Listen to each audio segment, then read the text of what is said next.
দুর্ঘটনা আসলে বলে আসে না।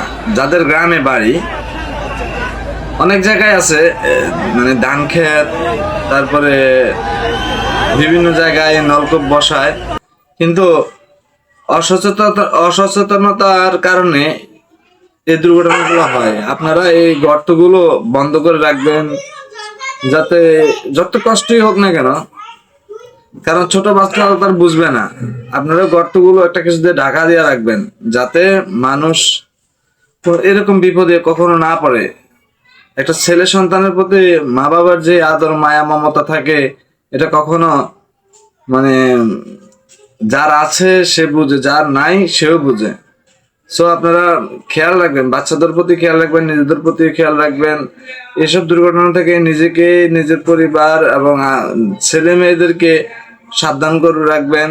এবং যারা এই যে নলকূপে এত গভীরতা করেন, আপনাদেরকেও বলছি, আপনারা এগুলা খেয়াল করে, যারা নলকূপ যদি বিকল হয়ে যায়, আপনারা এগুলো বন্ধ করে রাখবেন, এরকম বিপদে যাতে কাউরে না পড়া লাগে।